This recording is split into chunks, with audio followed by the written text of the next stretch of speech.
We're so close to 2025, and personally, I am pumped up. I cannot wait. The preseason matches are almost here. Actually, by the time this goes out, they will have started already because this is going out on Wednesday, and it's currently Monday. Anywho, hope they're going well, and the teams that are playing or have played are doing well. Anyway, win-loss totals up, down. This is accurate as of Monday morning, which off the top of my head is the 24th of February. I hope I've got that right. Anyway, this is what they are. If they've moved significantly in that time, I don't know what to tell you. This is what I'm locking in as my guesses, and we roll from there. Also, if you're subscribed to the channel, by the time this goes out, you'll know all about the weekly competition that we will be hosting via the community board, so you're going to be able to get involved in that as well. You'll be able to take on me, good friend Smithy, and a random creator every week in order to pick an upset. It's a segment that's going to be called Against the Odds. I'm pumped for that. More on that as the season begins. Let's do this. Over, under, win-loss totals via Sportsbet. Gamble responsibly. Let's do it. And it's in alphabetical order.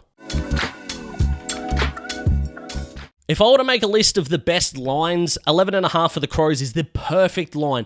It effectively is asking you, will Matty Nicks keep his job? Because 12 wins or above, they're going to be around the 8. He probably stays. Under 11.5, 11, 10, 9 wins, he loses his job. So how much faith do you have in Matty Nicks? Because so much about the Crows is good. Their forward line is good. I think without Rory Laird in that midfield, it's just going to get better and a bit more dynamic. Hopefully, Jake Saligo is going to be able to have a career best year. Looked really good in the match simulation game. I like how young they are down back, and they'll only grow together. Nick Murray, these kind of guys, Jordan Butts, etc. Max Michael-Annie, the list goes on. Of course, we'll get to see Sid Draper and maybe even some Tyler Welsh, depending on his Sandful form leading into the year. I have so much faith in the Crows on field. I just don't think I have faith in them in the coach's box. So I think Nicks goes at the end of the year and Adelaide go below 11.5. Sorry, Crows fans. I've been a touch skeptical in the off-season about Brisbane without Joe Danaher. I actually think it may, and I mean may, so don't take this out of context, become a bigger problem come finals time than I think it will in the home and away season. They've just got too much defensive firepower, midfield movement, and forward of centre power, I think, to combat any Joe problems, whether they're working through them slowly, quickly. I actually think Geelong can get them in opening round as they adjust a little bit. Ty Gallop's looked really good in the offseason. How he looks filling that void, I don't know. What's Logan Morris going to do in year 2? Not sure. Pumped to find out what Eric Hipwood is going to look like as the number one banana, as we like to say, is going to be really interesting. The 14.5 for me, I'm going over. I still think they can get to 15, 16, 17 wins, and then what it looks like in September is going to be really interesting. So, yes, I have been skeptical of Brisbane without Joe. I don't think it's going to cost them enough to miss out here.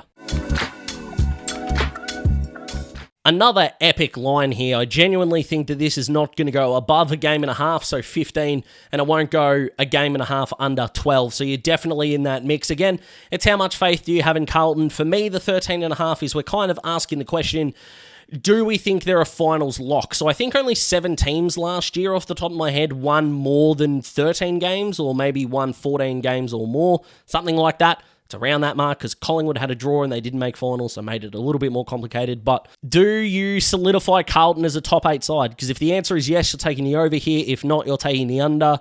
For me, I think Carlton's ceiling in the home and away season is like a 3rd or 4th placed finish, ceiling-wise, but I'm not as confident in that so much to say guarantee an over. In fact, I think Carlton are going to be circa Hawthorn last year, take a little while to get going, and charge home late. So I still think they're going to feature in my top 8, but I'm going to say 13 wins for the Blue Baggers and sneaking in the bottom half of the 8. Probably. We'll see how we go with the official predictions, but under for me is my guess, answer, whatever you want to call it.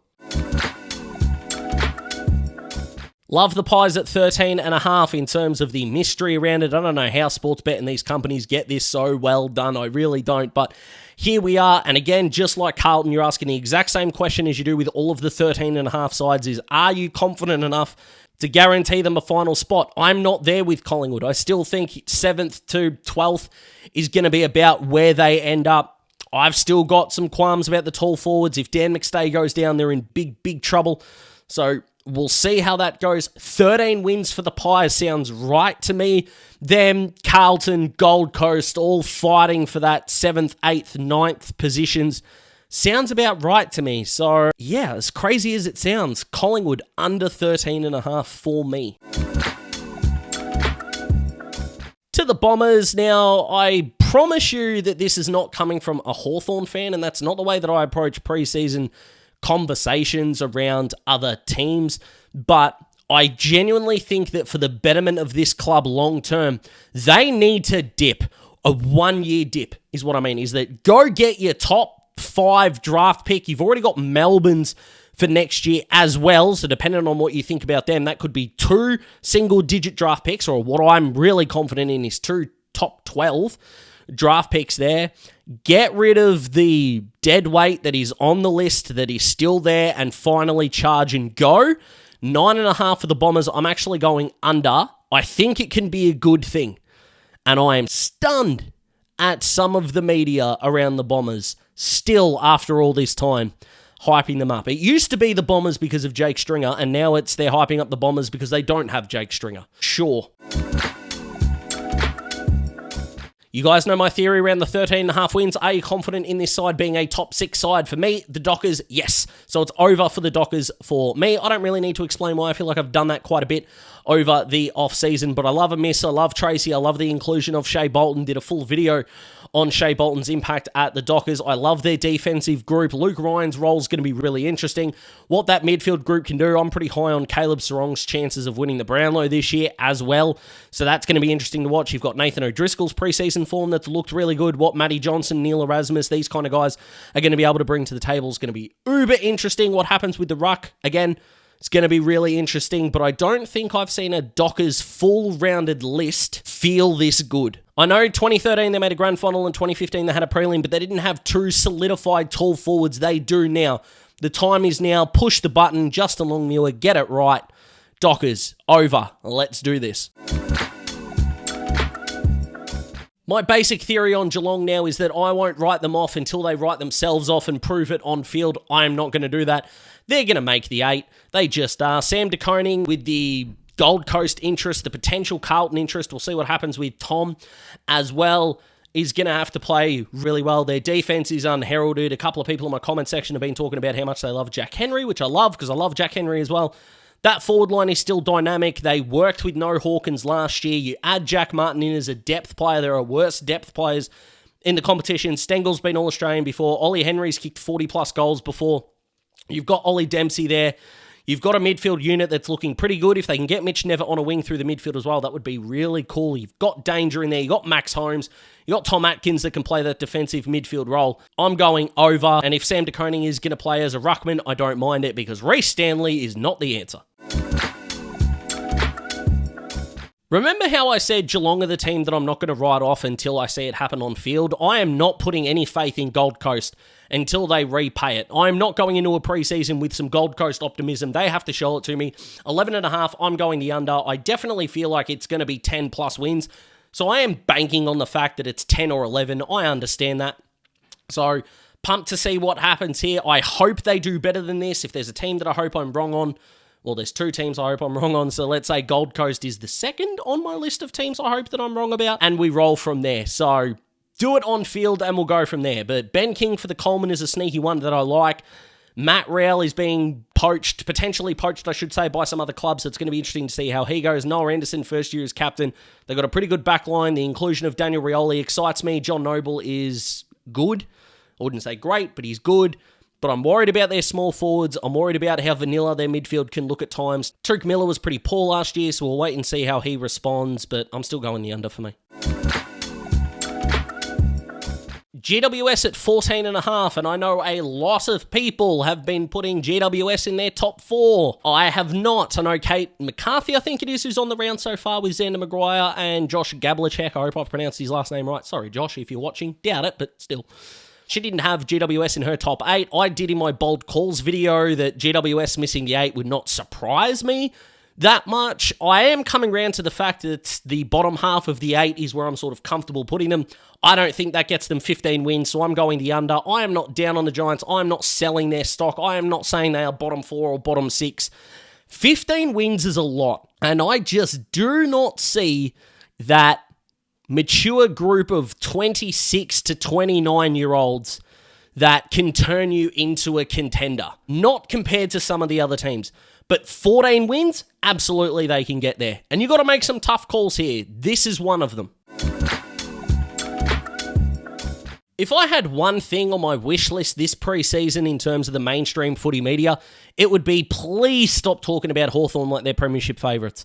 We're talking Kane Corns talking us up. We are talking Dwayne Russell talking us up. We are talking about Cal Toomey interviewing the Wizard, which, again, individually are not bad things. But the media train overhyping the Hawks before a game has even started, there is every chance, I'm not saying I think it's going to happen, but there is every chance that Sydney, after what happened last year's grand final, just like they did after the 22 smacking, start their year off on a good note, catch the Hawks on the fly, win by 5 or 6 goals potentially, hopefully not, but potentially, and then bang. The Hawks are back to the fan derision, the fan delusion, all these kinds of things, and the entire preseason, the House of Cards, from external, not internal, but from external, caves in. 15 wins is a lot, and there are two ways to look at this. The first one being, well, the Hawks won 13 last year and started 1-6. So if you think they're going to get better, they're going to go over that. That is a fair statement. For me, I'm more comfortable thinking it's going to be another 13-14, finish 5th, round about that mark, get a key forward in, launch for the flag in 26. That's where I feel the Hawks are at this point in time. I will expand on these thoughts and more after the preseason game, so this will probably go out on the Wednesday. 14.5, I'm going under. I think it's 13 or 14 wins for the Hawks. Win a final, maybe even win 2, be that team from outside the 4 to make a prelim, and then, say, go up to Brisbane, for example, and not get over the line in a prelim. That's what I'm more confident in versus a definite top 4 spot and roll from there. I hope I'm wrong, but this is head, not heart. Hawks, 14.5 under. I do promise you I barrack for this football club. I've actually never been more confident that I'm wrong than I am about Melbourne, right? The way I feel about, and that is not a chop-out, by the way. I am not saying that I get credit. If I'm wrong, I'm wrong. I will not deny that for a moment. But I just feel like Melbourne are that one club that no matter which I pick, it's going to be wrong. So for the sake of optimism, I'm going pessimistic and saying 11.5 under is what I'm going for the Ds. Now, there is a part of me that still thinks that is going to be true. You've got Stephen May, who's aging a little bit. What's Gawn going to be like? I know he's fit, running laps, all those things is fantastic. How's Tommy Campbell going to go as the number 2 ruck? How confident are we that Petrarca's going to hit his best form? There's some injuries at the Ds at the moment. So I just, if this thing does fall apart, Goody's in trouble. Could a fresh start for the Ds be a good thing long term? Maybe. But in summary, Melbourne are the team that are the hardest to predict for me. So here you go. North Melbourne, 5.5. Spoiler alert, over. I think I've talked up North enough, to be honest. And look, I don't care about the match sim game at all. Melbourne's VFL players are trying to get a spot in the senior side. They're going to be trying more than the senior guys that are already there. So, to be honest, I don't really care about that at all. I actually don't think North are going to be one of these fast starting teams that surprise a few. I think it could take a little bit to get into their season. If they don't get over the Dogs in round 1, they do have a couple of opportunities with some winnable games early, but I can definitely see that improvement coming in the back end of the year and they end up being a 7 or 8 win team, 6 win team maybe, but 5.5 for faith in Clarko and a joy that I have in the building of this list. I'm going over. Another 13.5 team, and again, I don't need to go over what I've said about 13.5 teams. Again, I'm going under for Port. I definitely just think they're going to be a 13 or a 12 win team this year. It would not surprise me if this went the over. I know they were second last year. I do worry about the key defenders, but they do play for Ken in his last year. This is legitimately their make or break now with a deadline. So I can totally understand if you think they're going to get over this mark out of spite. It's not one that I'm super confident in. If I was doing a locking system, this would not be a lockable team in the slightest. Apparently, someone's told me that Zach Butters is nursing a bit of an injury at the moment, so fingers crossed that's okay. You guys will probably know more than I do by the time this video goes out. So we'll see what happens there. Fingers crossed he's okay. But I could totally see Rosie, Horn-Francis, Georgiades, Lukosius getting this side to a contender point. I could also see it being a little bit of a down year Both of those things exist. I'm not 100% confident they're going to be playing finals this year, so I've gone the under. 2.5 for the Tigers. This may surprise a few, but I'm going to go the over because they have to beat someone. Like, some team is going to be injury-riddled. Some team is going to get caught napping. And I think it could happen more than once. I don't know who it is. I'm not trying to single out a particular team. But 2-21 is pretty crazy. And as long as they're not the injury-riddled team they beat this, surely the footy fan in me that does not want to watch a team go 1-22 or 2-21 has to put faith somewhere. So, over on the Tigers. And I'm not confident in that at all. This is a hope more than a guess. What possible reason would a non-St. Kilda fan have to say that's a team that's winning 10 games this year? Based on what? Now, if they prove me wrong, this will absolutely end up in my worst takes of the year video. It just will. They're not winning 10 games. Surely. I don't think so. And Saints fans, I 100% look forward to you rubbing it into my face if I'm wrong. Sydney, 14.5. That is a big line. You are saying this is a top 4 team ready to contend. And I'm saying that is the case for the Swans. I'm going the over here for Sydney. Yes, they're a little bit banged up. Logan McDonald's going to take a little while. What's Amadi going to be like? What are the small forwards going to be like? It's going to be really fun, interesting to see how that goes. I've got faith in Tom Papley being one of the better small forwards this year. Will Hayward's a wildly underrated player. Their midfield, I don't see a reason why their goal-kicking prowess is going to drop off in a massively significant way if they're fully fit. So that's going to be fun to watch. They're still going to be a good team. I like the fact that the difference between now and 23, when they got smacked in 22, new coach, new voice. They've learned, hopefully, from their mistakes, and I'm backing them in for a bounce back. One of the more underrated teams in the preseason, I think, are the Schwannies. 5.5 for the Eagles is a really interesting line here because, again, I think at their peak they can get over. I really think they can. I'm going under, and I could be totally wrong about these two clubs, but I feel like West Coast are going to do in 26 what I think North are going to do this year, which is take what they've got list-wise and run with it. They still need a ruckman, by the way, which I know is not the most important position on the field, I know, but their ruck situation looks iffy at best. We need to see what Rhett Bazzo can do as a key defender. We need to see some more run and drive out of that back half, which hopefully Ruben Jinbi can be a part of. Whether he gets suspended or not, I don't know if he has yet at the time of recording, but maybe we know, maybe we don't. I have no idea. At this point in time, I'm going to love seeing Elijah Hewitt back, Jack Hutchinson, Ryan Marich. They're going to be fun to watch throughout this season. I think Marich for them could be the James Sicily for West Coast. I think that's a very reasonable thing to assume, hope for, aim for, all of those kinds of things. I don't really like their midfield. I know Liam Duggan's played some midfield time there, but Oscar Allen in a contract year, whether he goes to Brisbane or not, but it is free agency. We'll see how that goes. Their small forward group are fine. Liam Ryan, yeah, he's a good player, but are we totally confident that they're going to be able to get the job done? 4 or 5 wins here for the Eagles sounds about right. And I hope they celebrate the first one massively, no matter how many they win, because it'll be Minnie McQualter's first one, and he's a star. I love Minnie. It's a pretty shitty joke, this one, but what do you get when you combine a football club with a lot of injuries, a coach potentially hanging on by a thread, a list that has underperformed, and not a lot of faith from the outside? The Doggies. They are presenting us an opportunity to still say the Dogs are going to win 50% of their games and still get the under. So I will take the under. 10, 11, 12 wins works for me. They could drop even to the top of the bottom 6. I think the Doggies, I would be stunned if they played finals. I really would with their injury list. What's happening? What happens with Bevo? We will wait and see. I will not have the Doggies in my 8, so what will happen is on either Monday or Tuesday of next week, a couple of days out from the start of the season, I will be doing my official predictions, so awards, top 8, All-Australian, all those kinds of things, so keep an eye out for that. I'm going to try and do sort of my last thoughts on Hawthorn as we go through the preseason game, which will be against the Dogs, so watch the Dogs smack us in that game, so people will already think I'm wrong. That's perfectly fine for you to think that. I've got no problem with that. in the slightest, but it is going to be a massive 2025, guys. We are looking at game reactions once the premiership season starts. We're going to be looking at one long-form video throughout the week. You've got Against the Odds, where you can take on me and a random creator and Smithy, of course, Smid, in a betting underdog non-money. So it's not, you guys don't have to pay anything. It's a free competition just on YouTube here in the community board.